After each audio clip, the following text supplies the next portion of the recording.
Assalamualaikum warahmatullahi wabarakatuh. Halo anak-anak semua. Hari ini kita akan belajar tema 3, subtema 1, pembelajaran ketiga. Sudah siap untuk belajar hari ini? Kalau sudah siap, yuk kita mulai belajarnya. Tahukah kamu bahwa manusia itu adalah makhluk sosial? Manusia itu selalu membutuhkan orang lain untuk memenuhi kebutuhan hidupnya. Oleh karena itu, manusia disebut sebagai makhluk sosial. Di dalam kehidupan sosial, setiap manusia itu saling berinteraksi satu sama lain dan terciptalah yang disebut dengan interaksi sosial. Apa itu interaksi sosial? Interaksi sosial adalah hubungan timbal balik antara individu satu dengan individu yang lain dan sifatnya saling memengaruhi. Interaksi sosial dapat terjadi di mana saja, seperti di rumah, di sekolah, di lingkungan masyarakat, di pasar, di tempat ibadah, dimanapun. Jadi, interaksi sosial itu interaksi antara individu satu dengan individu yang lain yang sifatnya saling memengaruhi dan dapat terjadi di mana saja. Interaksi sosial itu terjadi akibat adanya kontak sosial dan komunikasi. Kontak sosial adalah hubungan seseorang dengan orang lain, dan komunikasi muncul setelah terjadi kontak sosial. Kontak sosial ini ada yang disebut dengan kontak sosial langsung, ada juga kontak sosial tidak langsung. Kontak sosial langsung itu contohnya seperti percakapan. Ya. Kemudian kalau kontak sosial yang tidak langsung itu kontak sosial yang lewat media elektronik dan media sosial seperti contohnya telepon atau media sosial yang ada. Ini adalah jenis-jenis interaksi sosial. Diperhatikan baik-baik. Ada interaksi sosial antar individu. Interaksi sosial antar individu itu terjalin antara dua orang yang berinteraksi dan saling merespon. Ya, antar individu berarti terjalinnya antara dua orang yang berinteraksi dan saling merespon. Contohnya adalah orang yang sedang bercakap-cakap.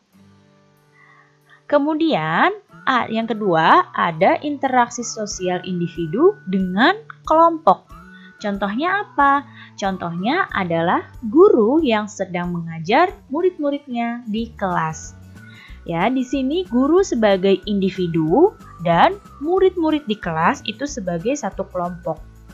Jadi, interaksi sosial individu dengan kelompok contohnya guru yang sedang mengajar murid-muridnya di kelas. Kemudian, ada interaksi sosial antar kelompok. Ini terjadi ketika satu kelompok melakukan kontak dengan kelompok sosial lain.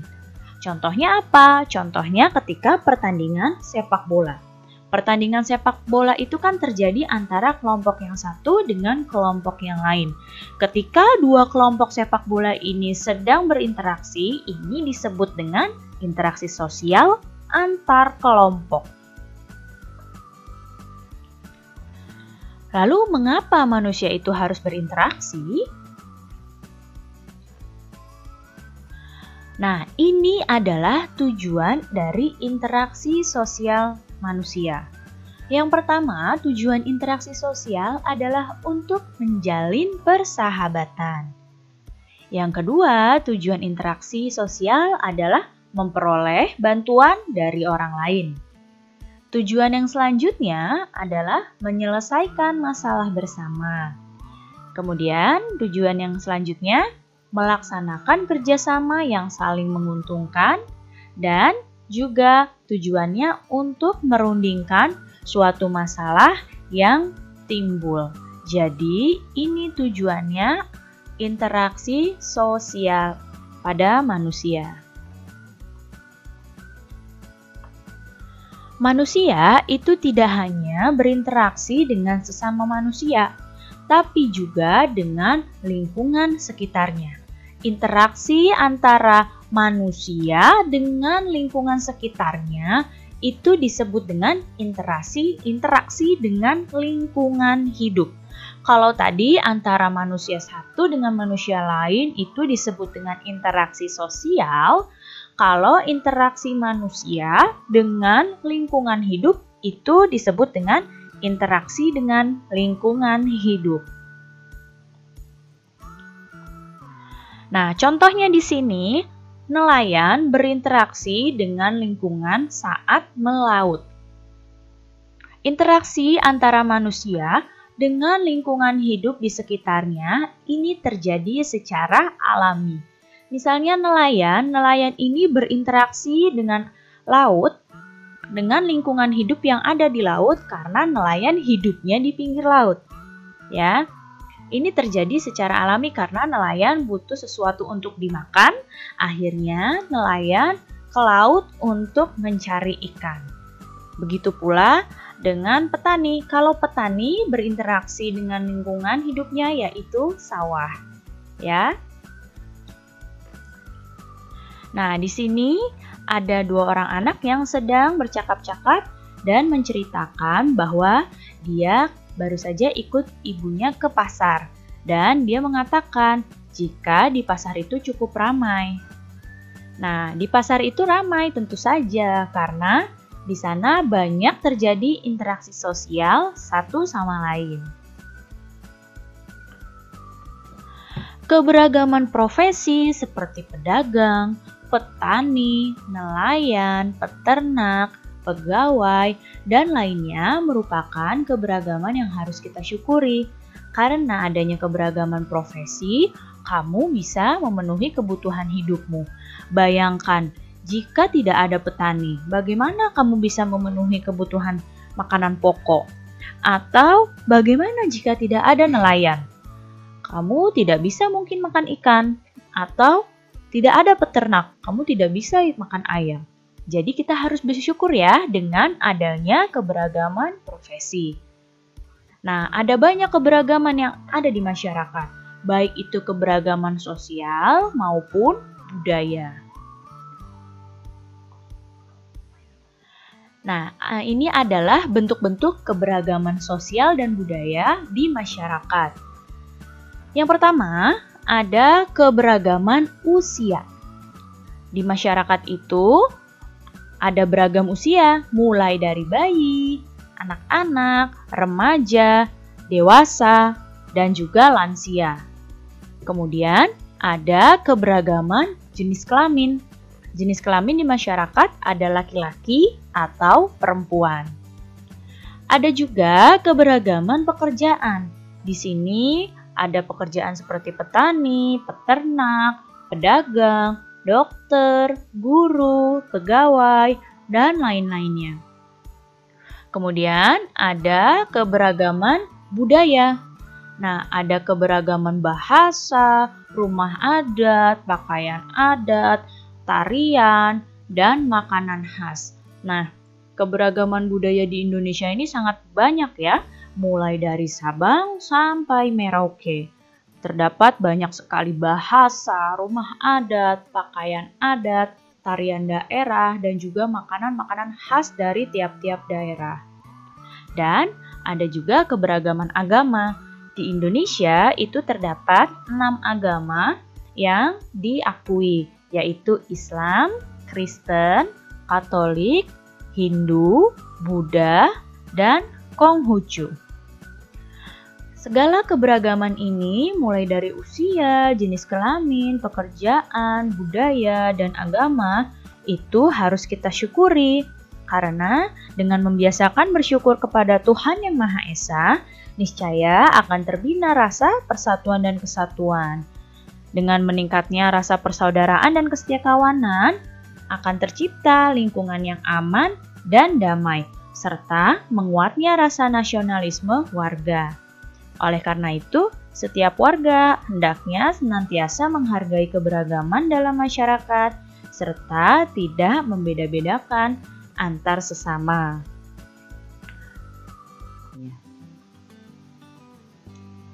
Perhatikan di hadapan kalian ada gambar seseorang yang sedang merawat lingkungan di sekitarnya. Manusia itu selalu melakukan interaksi dengan lingkungan alam. Sejak dahulu kala, manusia terus belajar untuk memanfaatkan alam. Dengan kemampuan yang dimiliki, manusia mampu mengubah bahan dari alam untuk berbagai kebutuhan hidup. Kemampuan manusia mengelola alam menunjukkan bahwa manusia dapat memengaruhi alam.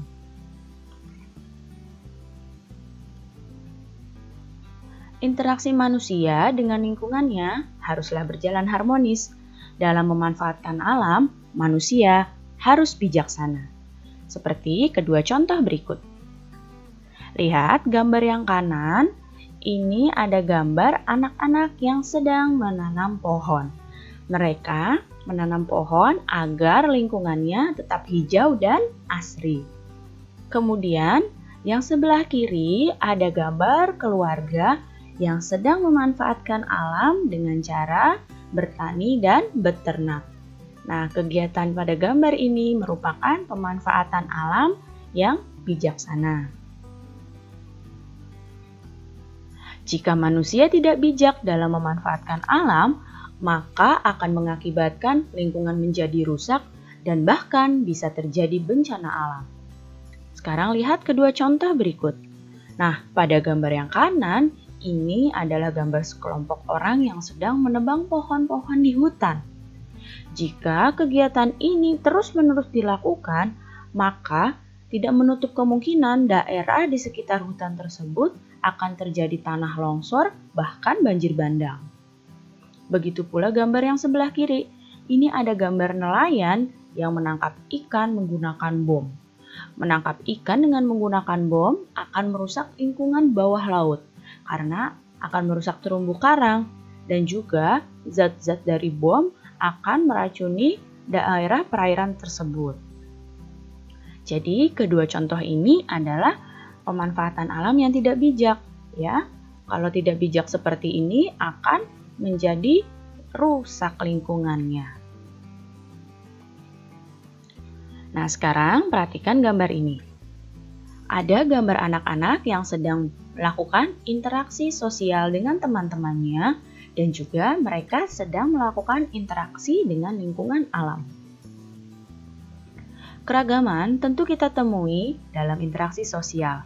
Keragaman itu bisa dalam bentuk perbedaan suku, budaya, agama, dan juga jenis kelamin. Nah, perbedaan-perbedaan ini tidak untuk dipermasalahkan ya, tapi justru untuk menambah kerukunan. Perbedaan dalam berinteraksi sosial harus disikapi dengan bijak. Meskipun berbeda satu sama lain, kita harus memiliki sikap toleransi terhadap orang lain. Toleransi merupakan contoh sikap menerima keberagaman di masyarakat. Nah, adakah yang tahu apa artinya toleransi? Ya, toleransi adalah sikap menerima, menghormati, dan menghargai perbedaan. Jadi, jika kamu sudah bisa menerima, menghormati, dan menghargai perbedaan yang ada di sekitarmu, berarti kamu sudah menjalankan toleransi. Berikut adalah bentuk toleransi terhadap keberagaman. Contoh yang pertama adalah saling menghormati dan menghargai perbedaan pendapat. Kemudian, saling tolong-menolong tanpa memandang individu. Yang selanjutnya, kita tidak boleh memandang rendah suku atau budaya lain, karena kita sama-sama orang Indonesia. Kemudian, yang selanjutnya, ketika berteman, kita tidak membedakan suku, agama, dan ras. Jadi berteman tanpa membedakan suku, agama, dan ras. Dan yang selanjutnya, menjaga ketenangan di sekitar tempat ibadah. Jika toleransi ini kamu jalankan dalam kehidupan sehari-hari, maka akan menciptakan kerukunan dalam lingkungan masyarakat. Toleransi sangat diperlukan di tengah keberagaman masyarakat Indonesia. Sikap toleransi diperlukan untuk menciptakan kerukunan, meningkatkan rasa persaudaraan, dan rasa nasionalisme. Jadi, toleransi itu sangat penting ya. Sekarang perhatikan iklan berikut.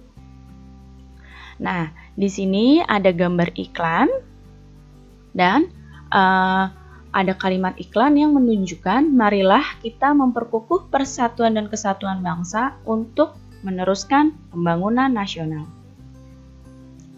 Lihat di sini antara kalimat iklan dengan gambar iklannya sudah saling berhubungan ya. Di sini iklannya adalah mengajak masyarakat untuk memperkukuh persatuan dan kesatuan demi meneruskan pembangunan nasional. Apa kata kunci iklannya? Ya, kata kuncinya adalah memperkukuh persatuan dan kesatuan bangsa. Nah, iklan seperti gambar itu termasuk iklan layanan masyarakat.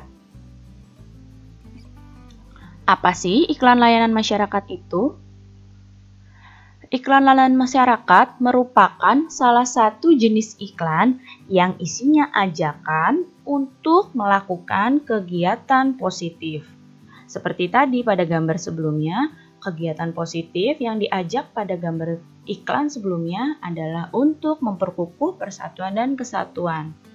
Begitu pula pada contoh-contoh iklan sebelumnya, seperti ajakan untuk makan sehat, ajakan untuk berolahraga secara rutin, ajakan untuk terus menjaga kebersihan rumah, kebersihan tubuh, ajakan untuk sarapan sehat. Nah, iklan-iklan seperti itu termasuk iklan layanan masyarakat karena mengajak untuk melakukan kegiatan positif. Apa sih ciri-ciri iklan layanan masyarakat? Nah, yang pertama bertema sosial. Jadi iklan layanan masyarakat itu temanya tema sosial ya, yang ada di masyarakat. Yang kedua berukuran besar. Jadi ketika di media cetak, ukurannya besar agar masyarakat yang membaca itu lebih tertarik. Yang ketiga berisi ajakan atau informasi yang bersifat umum. Jadi yang sifat-sifatnya umum. Yang keempat ditujukan kepada masyarakat luas. Jadi ini ya ciri-ciri iklan layanan masyarakat. Yang pertama bertema sosial, kemudian yang kedua berukuran besar, yang ketiga berisi ajakan atau informasi yang sifatnya umum, dan yang keempat ditujukan kepada masyarakat luas. Baik anak-anak, cukup sekian ya penjelasan Ibu kali ini. Mudah-mudahan kalian dapat paham dan mengerti. Terima kasih anak-anak semua. Sampai jumpa lagi. Wassalamualaikum warahmatullahi wabarakatuh.